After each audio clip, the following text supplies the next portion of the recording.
Hello, my name's Kevin Joseph Collinson. What I'd like to do is to talk to you today about a charity, a firm of solicitors and an insolvency practitioner.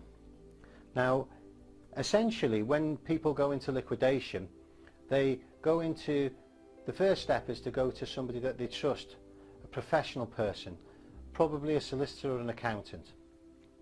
Now in Titham Bark's case, they went to a solicitor called Andrew Middleton of a company called, or a law firm called Towns Needham, based in Manchester. What then happened is he introduced somebody that he knew into the business called Kevin Lucas, and he's an insolvency practitioner with the firm Lucas Johnson, based in Altrincham.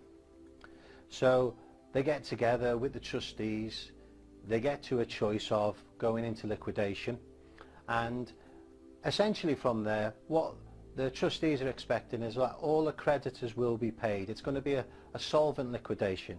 So the main asset of a mansion is going to actually pay for everybody else that's owed any cash from the entity. Now bear in mind there's only about 5, maybe 6 creditors.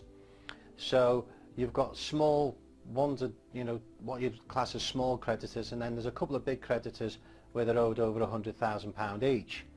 So what you need to do is sell the building, then pay off the creditors. Pretty simple, pretty straightforward.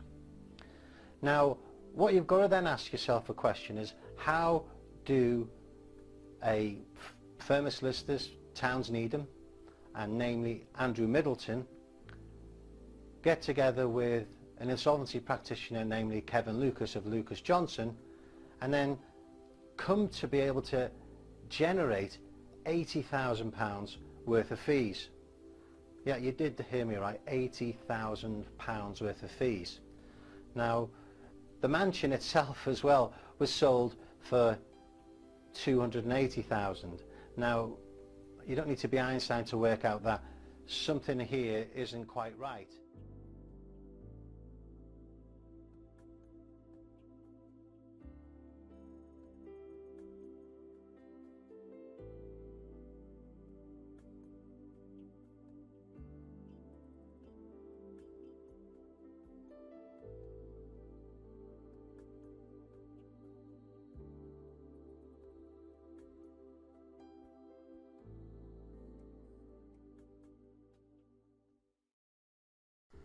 On the same road as Titham Bark, there's this 3-bedroom house for sale currently, and it's for sale for £375,000. Now what you'll understand is there's a heck of a difference between a 15-bedroom house, mansion, whatever you would want to call it, and a 3-bedroom. There's a price difference. Normally you wouldn't expect the £375,000 property to be a 3-bedroom one, while the £280,000 15-bedroom property is sold for that amount. It just doesn't stack up properly, does it? So I mean, you come to your own conclusions, you think about these things yourself, but it's a lovely property this, and as going rates go, it's probably good value for money. And what I would urge you to do, if you are interested at all, there's the telephone number, ring it up, and hopefully it's still for sale by the time you get round to having a look at it. Thank you very much for your time.